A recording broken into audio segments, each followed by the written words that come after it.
할렐루야. 8월 16일 토요일 새벽 기도를 시작하겠습니다. 사도신경으로 우리의 신앙을 고백합니다. 나는 전능하신 아버지 하나님 천지의 창조주를 믿습니다. 나는 그의 유일하신 아들 우리 주 예수 그리스도를 믿습니다.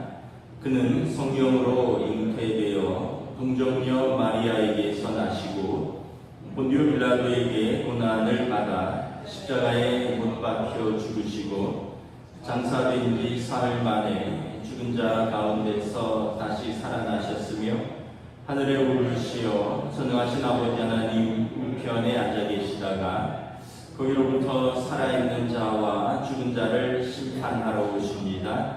나는 성령을 믿으며 거룩한 공교회와 성도의 교제와 죄를 용서받는 것과 몸의 부활과 영생을 믿습니다. 아멘. 찬송가 413장 찬양하시겠습니다. 찬송가 413장입니다.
에스겔서 18장 1절에서 20절까지 말씀입니다.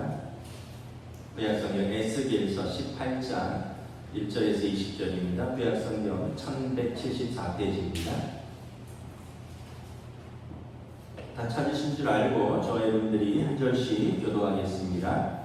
또 여호와의 말씀이 내게 임하여 이르시되 너희가 이스라엘 땅에 관한 속담이 이르기를 아버지가 신포도를 먹었으므로 그의 아들의 이가 시다고 하면 어찌 되느냐.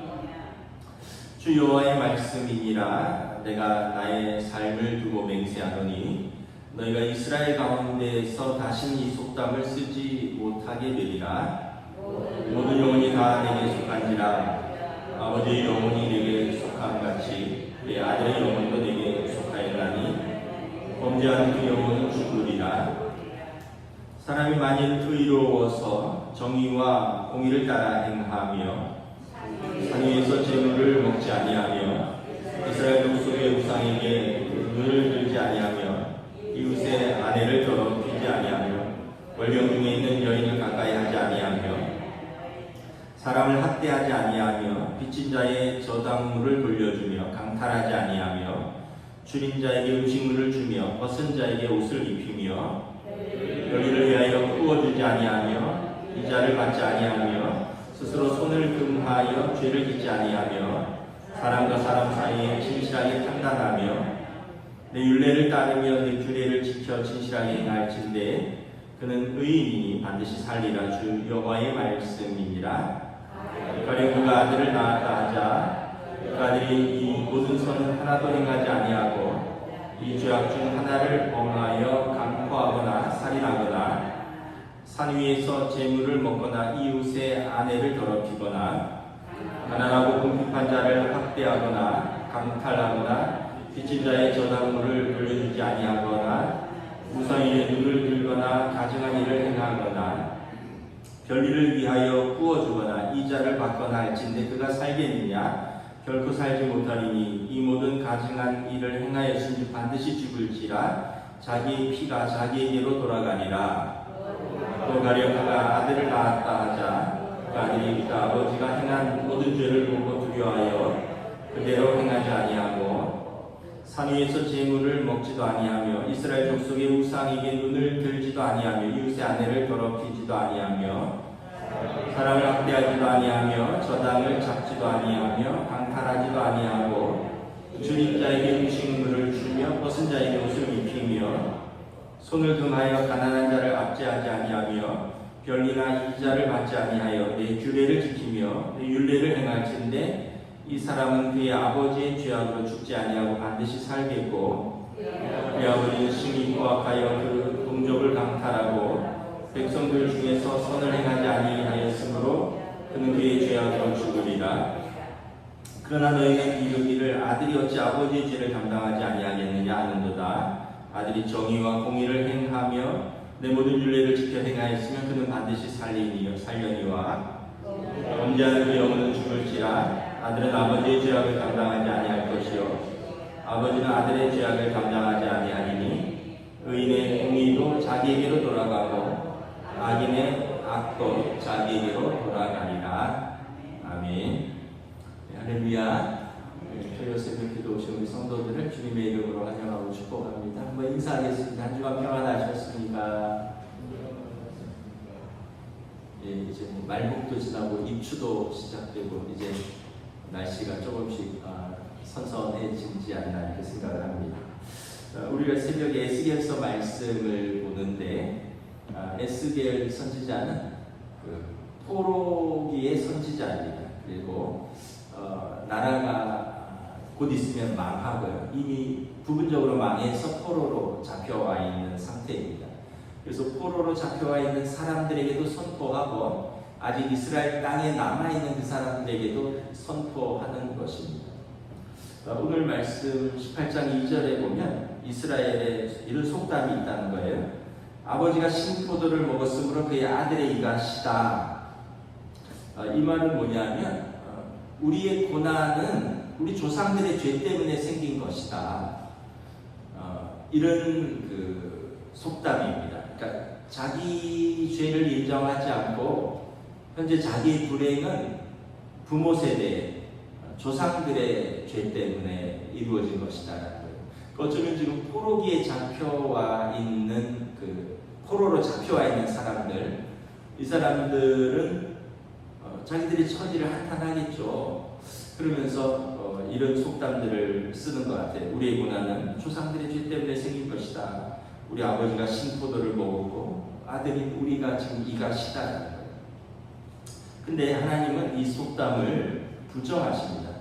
각 사람은 자신의 삶의 선택에 대한 책임을 져야 한다라는 것입니다. 우리 20절 한번 공독하겠습니다. 20절 시작. 범죄하는 그 영혼은 죽을지라 아들은 아버지의 죄악을 감당하지 아니할 것이요 아버지는 아들의 죄악을 감당하지 아니하리니 의인의 공의도 자기에게로 돌아가고 악인의 악도 자기에게로 돌아갑니다. 하나님은 이렇게 연좌죄를 하지 않는다는 거예요. 연대 책임을 묻는 게 아니라 자기 삶과 자기 선택에 대한 책임은 자기가 져야 된다는 거예요. 우리도 그런 좀 마음들이 있잖아요. 부모님 때문에 또 뭐 내 환경이 그래서 내가 어쩔 수 없었다. 근데 결국은 뭐 그런 것도 영향을 안 미칠 수 없지만 자기 선택에 대한 자기가 책임을 지는 것이다라는 거예요. 4절에도 보면 모든 영혼이 다 내게 속하였는지라 아버지의 영혼이 내게 속한 같이 그의 아들의 영혼도 내게 속하였더니 범죄하는 그 영혼은 죽으리라. 각자의 영혼은 다 하나님께 속하였고요. 각자의 영혼은 다 하나님 앞에 설 때 그 책임을 질 것이다. 이런 뜻입니다. 그러면서 이제 의인은 어떤 사람인가 5절부터 9절에 의인에 대해서 말씀을 하십니다. 의인은 5절에 보면 정의와 공의를 따라 행하는 사람입니다. 구체적으로 6절에 보면 우상 숭배를 멀리하고요. 이웃의 아내를 취하지 아니하고요. 7절에 불의한 착취를 하지 않고 굶주린 자에게 먹을 것을 주고 헐벗은 자를 입히고 돌보며 8절에 자기 손으로 죄를 짓지 아니하고 9절에 하나님의 율례와 규례를 지켜 진실하게 행하는 자입니다. 그러니까 의인은 종교적으로 우상 숭배를 멀리하고 하나님의 율례와 규례를 지켜서 진실하게 행하는 자인데 일상에서도 불의한 착취, 이웃의 아내를 취하지 않고 굶주린 자들, 가난한 자들, 헐벗은 자들을 돌보고 자기 손으로 죄를 짓지 않는다는 거예요. 그러니까 종교적 의식의 거룩함을 포함해서 일상에서의 삶의 열매에서 의로움이 드러나야 참다운 의인이라는 것입니다.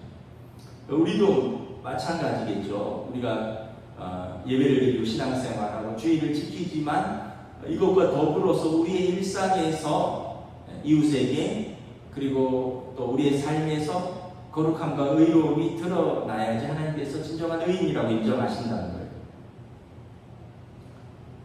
주중에 책을 읽는데 이런 대목이 있었습니다. 자신과 타인 사이에 담을 세우는 사람은 담장 너머의 사람들을 비존재로 취급하거나 자기들의 안락한 삶을 위협할 잠재적 위협으로 간주한다. 그들 사이에 평화가 깃들 여지가 없다. 이렇게 뭐 물리적인 감도 그렇고요, 심리적인 감도 그렇고, 난 저 사람하고 질적으로 달라, 차원이 달라. 저런 사람들은 그냥 저렇게밖에 못 살아. 이러면서 타인과 나 사이에 심리적으로, 물리적으로 담을 세우는 사람은 담장 너머의 사람을 비존재로 취급한다는 거예요. 그러니까 그 사람들과 나 사이의 평화가 깃들 수가 없죠. 왜냐하면 저 사람들은 나의 안락한 삶을 위협하는 존재거나 그냥 나랑 그냥 질이 다른 사람입니다. 제가 그 책을 읽는 중에 그런 뉴스를 봤어요. 새벽에 한번 언급을 했는데 트럼프 대통령이 골프를 치러 가다가 노숙자들이 있는 것을 보고 아니 이 위대한 미국의 수도 워싱턴 DC에 노숙자들이 있느냐, 저들을 내 수도에서 쫓아내라. 그래서 이 사람들을 다 이주시킨다는 거예요. 경찰, FBI, DEA, 마약 단속국 뭐 이런 사람들 다 동원해서 노숙자들을 워싱턴 DC 밖으로 이주시킨다는 거예요. 그러다가 불법인 것이 발견되면 추방을 시키겠죠. 이게 대통령의 품격이라고는 도저히 이해가 안 가는 거죠. 그래서 우리가 오늘 말씀에 보면 신앙생활 하나님의 율례와 규례를 진실하게 지켜 행하는 자는 삶에서 그 의와 공의가 함께 드러나야 된다라는 것을 말씀을 하고 있습니다. 결국 하나님은 의인은 의인의 죄로, 의인의 의로 상을 주시고요, 죄인은 죄인의 죄로 심판하십니다. 10절부터 18절에 보면, 10절에 보면 어떤 아들이 있는데 그 아들이 악한 길로 달려갑니다. 뭐 어쩌면 부모의 만류가 있었을 수도 있고요, 부모가 의인일 수도 있습니다. 그런데 아들이 악한 길로 달려갑니다. 그 아들은 자기의 죄로 죽을 것이다. 구원은 철저하게 개인의 회개와 믿음에 달려 있는 것이라는 거죠. 내가 모태신앙인데, 내가 목사 아들인데, 우리 엄마 평생 권사로 기도하고 봉사했는데 이걸로 하나님 앞에 설 수 있는 게 아니라는 거예요. 물론 참작은 되겠지만, 그 눈물, 부모의 무릎의 기도가 참작은 되겠지만 결국 하나님 앞에 단독자로 우리가 서는 것이다 라는 거예요. 반면에 14절에 보면 아버지가 악인입니다. 아주 폭력적이고 부정직한 사람이고 죄를 일상으로 짓습니다. 그런데 아들이 그 아버지의 죄를 두려워하여 그 아버지의 길을 따르지 않고 하나님 말씀대로 살면 그 아들은 살리라 라고 말씀을 합니다. 예전에 가게에 흐르는 저주를 끊어라 뭐 이런 제목의 책이 있었어요. 옛날에는 그게 이제 상담학적으로 굉장히 영향력 있는, 또 목회 상담학적으로 베스트셀러였습니다. 저도 읽어보고 그랬는데 지금은 생각이 바뀌었어요. 그 좀 믿음하고 관계가 없다.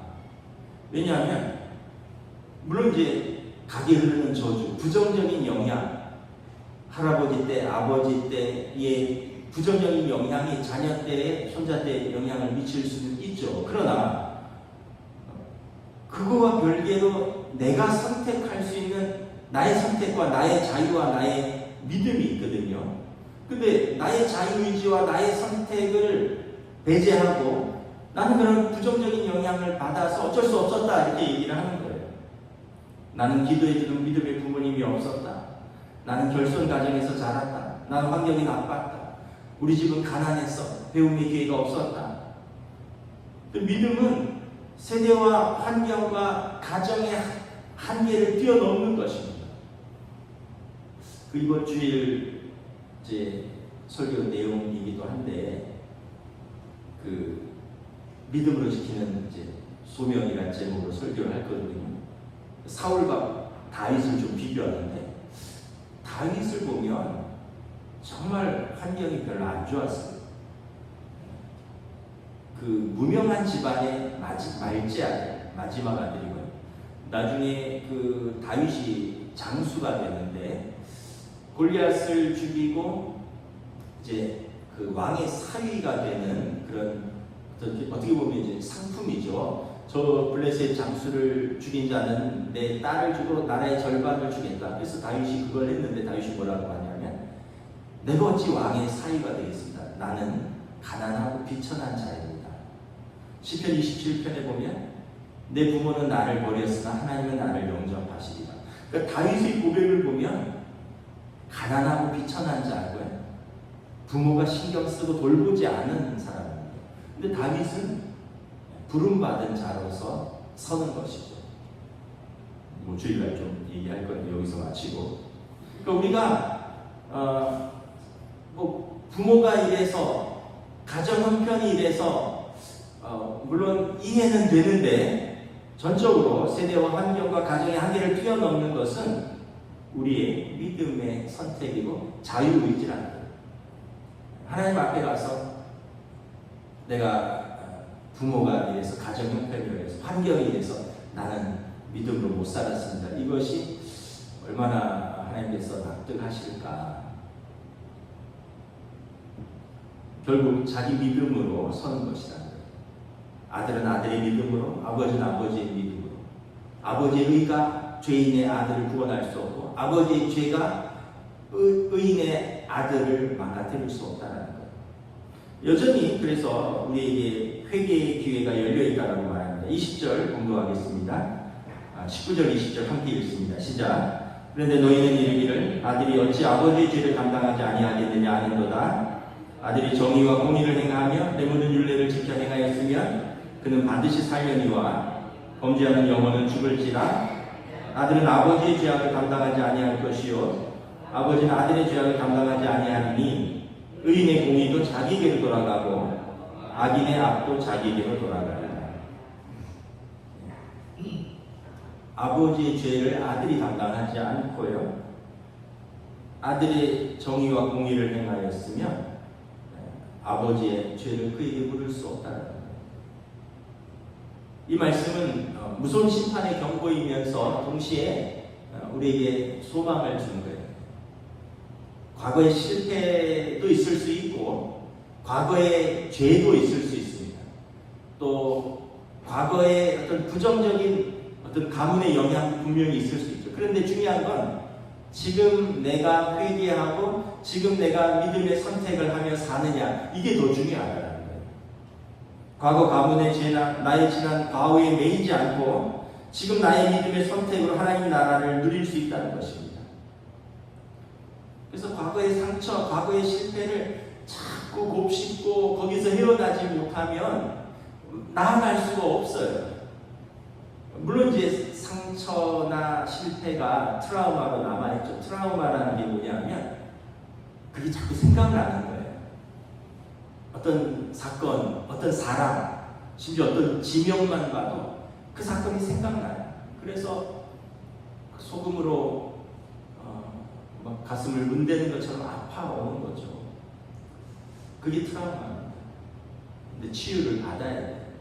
거기에 매이는 것이 아니라 그것을 짊어지고 십자가를 지신 예수님을 붙들어야 돼요. 예수님은 얼마나 트라우마가 있겠어요.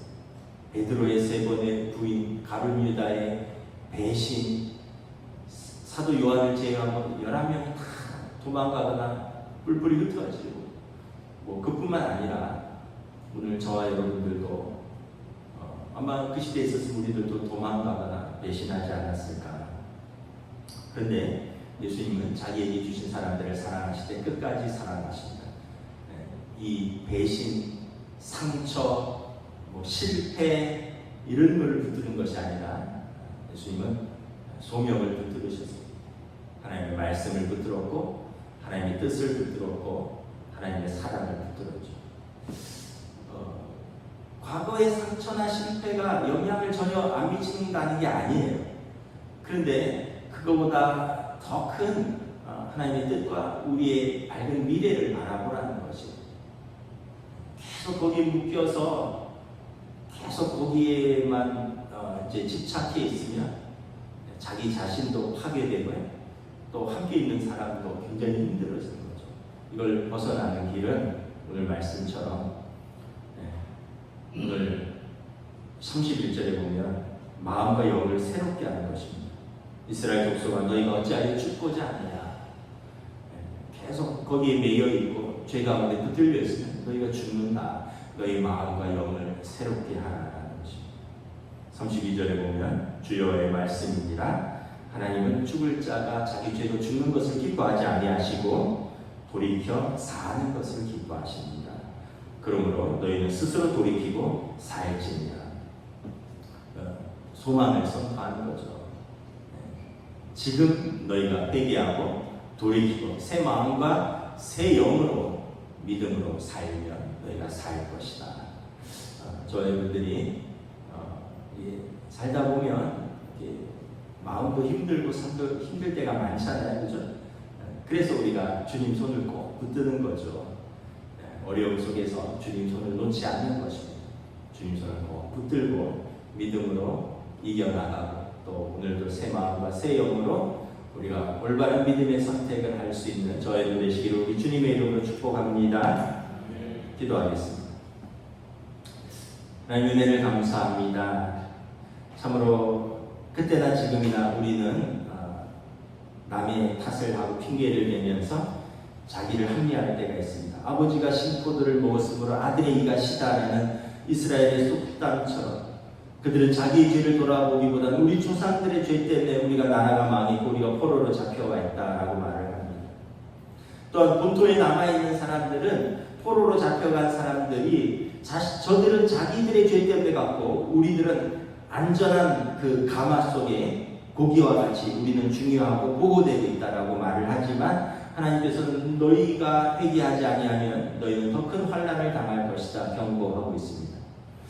오늘 우리에게도 언제나 믿음의 선택을 할 수 있도록 하나님 성령이 우리에게 용기를 주시고 또 말할 수 없는 탄식 가운데 우리를 위하여 기도하심으로 하나님께서 택하신 자, 곧 하나님께서 부르심으로 기뻐하시는 자들에게 모든 것이 합력하여 선을 이루도록 역사하신다 하셨사오니 우리의 삶에 친히 개입하여 주시고 간섭하여 주시고 인도하여 주셔서 우리의 삶 속에서 환경과 또 제한을 한계를 뛰어넘는 믿음의 올바른 선택을 하며 하나님 앞에서 설 수 있고 살아갈 수 있도록 저희들을 인도하여 주시옵소서.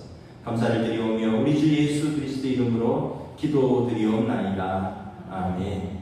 하늘에 계신 우리 아버지, 아버지의 이름을 거룩하게 하시며 아버지의 나라가 오게 하시며 아버지의 뜻이 하늘에서와 같이 땅에서도 이루어지게 하소서. 오늘 우리에게 일용할 양식을 주시고 우리가 우리에게 잘못한 사람을 용서하여 준 것 같이 우리 죄를 용서하여 주시고 우리를 시험에 빠지지 않게 하시고 악에서 구하소서. 나라와 권능과 영광이 영원히 아버지의 것입니다. 아멘.